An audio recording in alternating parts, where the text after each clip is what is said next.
Hello students, welcome to the fourth lecture on the chapter number 7 Engine Performance. In the first three lectures we have discussed about the theoretical part of this chapter, and now in this fourth lecture we are going to discuss about the numerical part of this chapter. We are going to discuss about how to solve the numericals on engine performance and heat balance sheet. So before starting to the numericals, we'll see some of the important formulas which we have to use for solving the problems. So first formula is indicated power.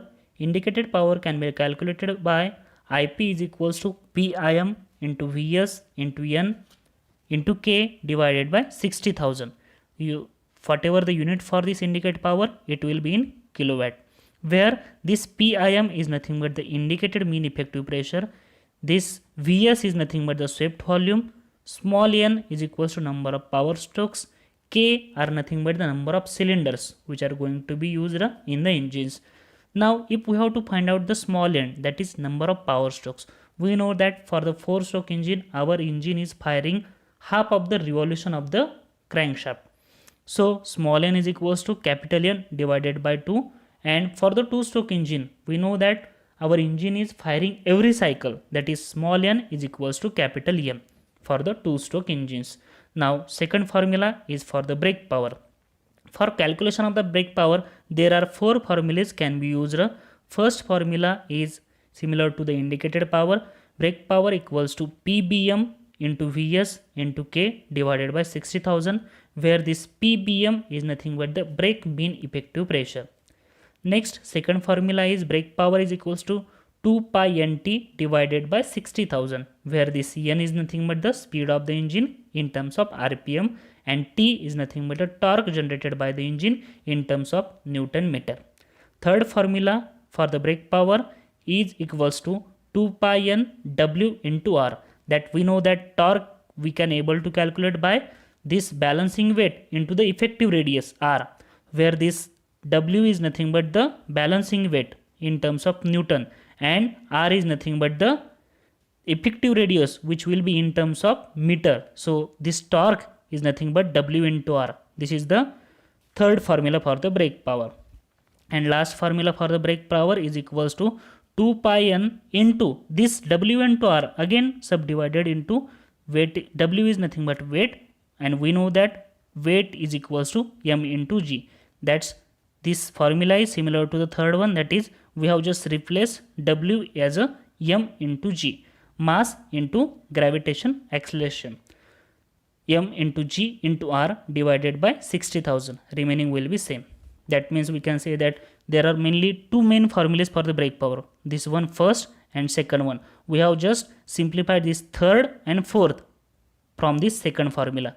This torque is nothing but W into R, and W is nothing but mg. We have just simplified those formulas.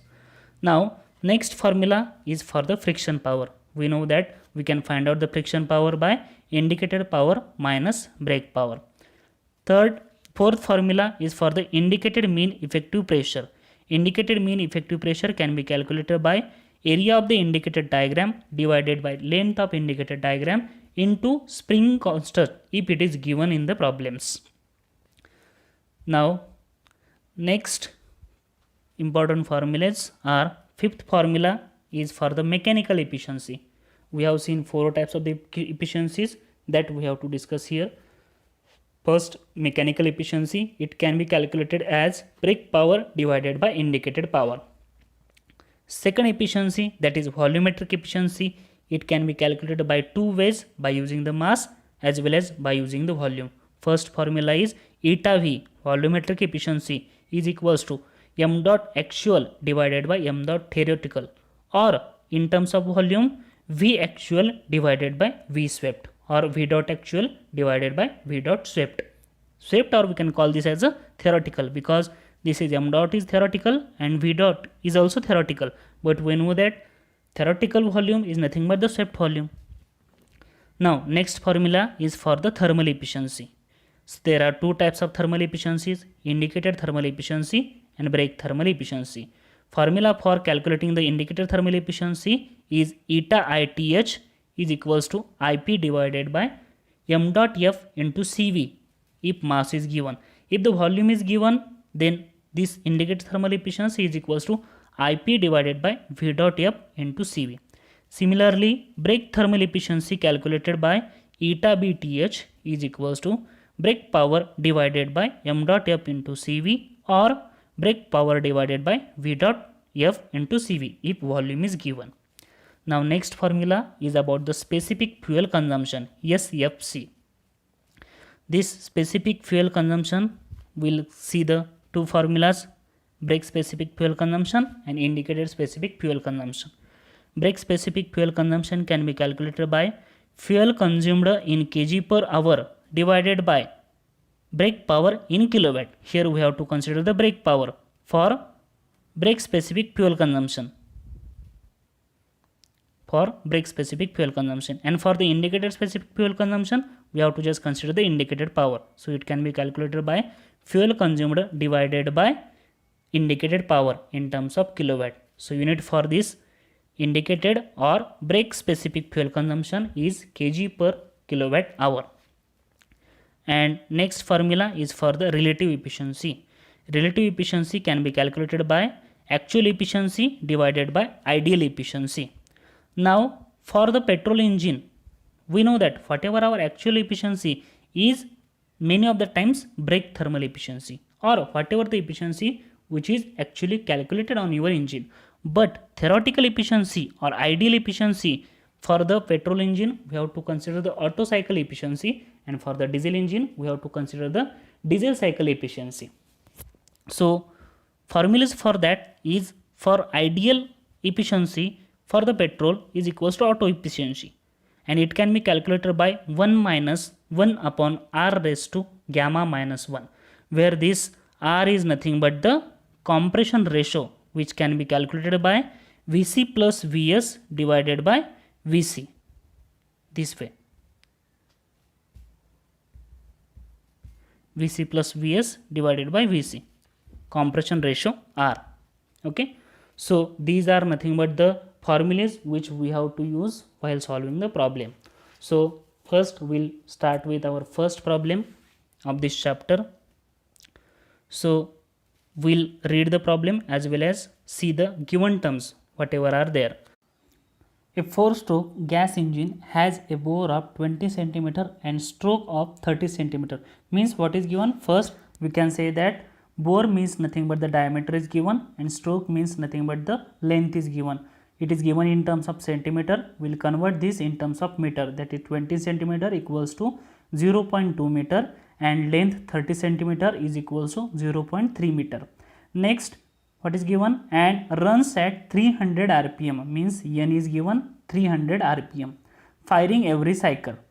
If air fuel ratio is 4:1, that is air fuel ratio is given 4:1 by volume, that means volume we have to consider here, not the mass, and volumetric efficiency on NTP basis 80%, that means volumetric efficiency eta V is given which is 80%, that is 0.80. And next, determine the volume of the gas used per minute, that means we have to find out the volume of the gas used per minute, meter cube per second. Then next, if the calorific value of the gas is 8 megajoule per meter cube, that is CV is given 8 megajoule, we will convert this in terms of kilojoule, that is 8 into 10 raised to 3 kilojoule per meter cube at NTP. And break thermal efficiency is 25%, that is eta BTH is given as 0.25, and we have to determine finally the brake power of the engine. Okay, we have to find out the brake power. Now we will see one by one how we are able to find out this brake power. So first of all we have to find out the swept volume, that is theoretical volume of the charge which is going to be taken inside during the suction. Vs is equals to, we know the formula, pi by 4 d square into L. Pi by 4 d is given 0.2 square into L is given 0.3. So by the calculation we will get the value of Vs as 9.42 into 10 raised to minus 3 meter cube. Now this is meter cube, not meter cube per second. Now also volumetric efficiency is given eta V. We know that we are able to find out the volumetric efficiency by the two ways, by the mass basis and by the volume basis. but in the numerical it is mentioned that we have to consider the volume. So two formulas are eta V equals to m dot actual divided by m dot theoretical is equals to V actual divided by V theoretical, and V theoretical is nothing but the Vs, swept volume. Eta V is given 0.8 and V actual that we have to find out, and V theoretical that is Vs we can find out, or we have already find out 9.42 into 10 raised to minus 3. Just put those values here and solve. You will get the V actual, that is volume of charge taken inside during the suction. We will get the value 7.536 into 10 raised to minus 3 meter cube. But what we required not only volume per unit time. So we have to find out the meter cube per second. How we can find out that meter cube per second? That we will see. Now we have to find out the V dot actual. This is V actual. We have to find out V dot actual. So V actual as it is 7.536 into 10 raised to minus 3. We have to consider the time, and time is in the RPM, rotations per minute. 300 RPMs are given. This is volume for only one cycle, and number of cycles are 300. So we have to multiply it with respect to 300 divided by 2. Why this divided by 2? This is for 4-stroke engine. 4-stroke engine is there, and we know that 4-stroke engine is going to give the power in after 2 revolutions. That's why divided by 2.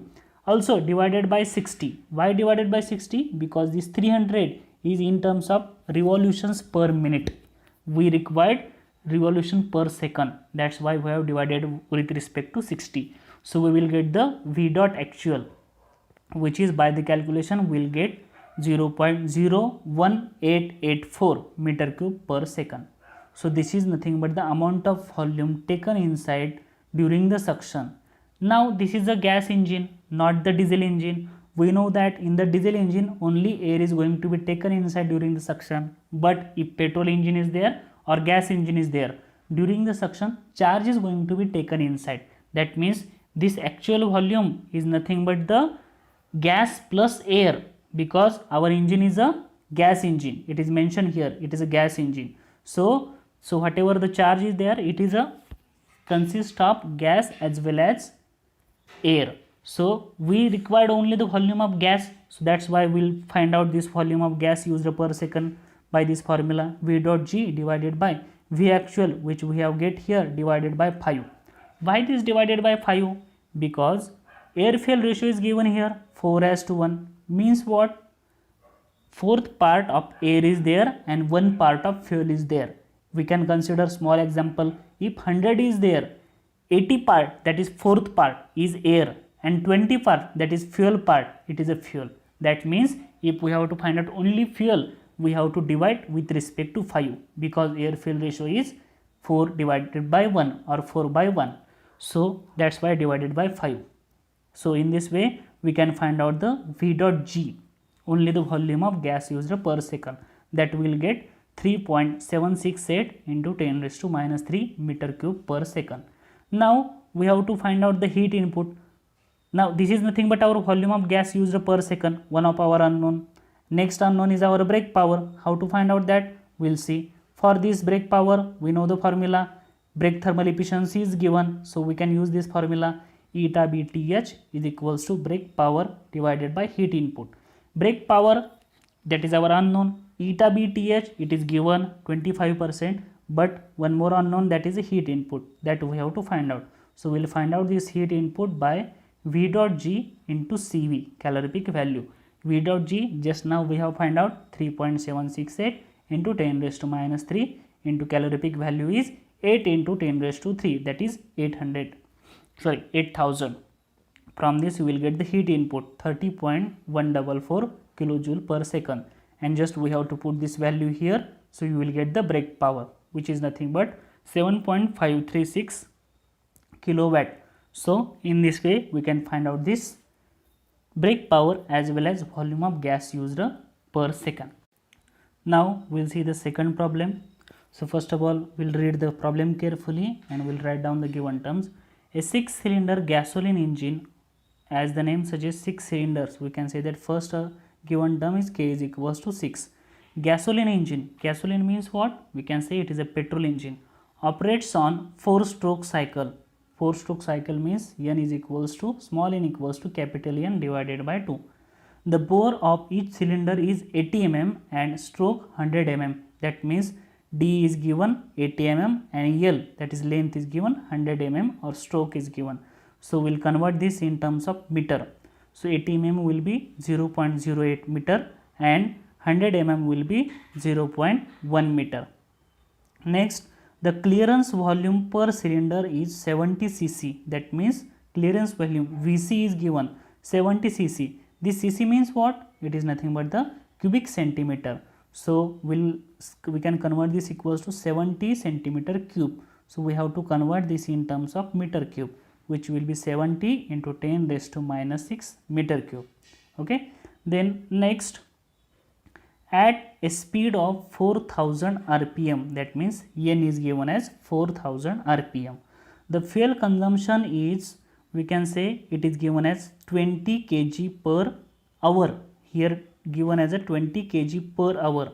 So we have to convert this m dot f is equals to 20 kg per hour into kg per second. So 20 divided by 3600 kg per second. So in this way we can convert in terms of kg per second. And torque developed is 150 Newton meter, that is capital T, torque equals to 150 Newton meter.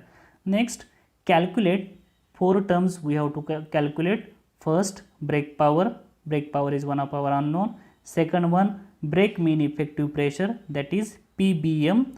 Third one, brake thermal efficiency, that is eta BTH. What is mentioned here?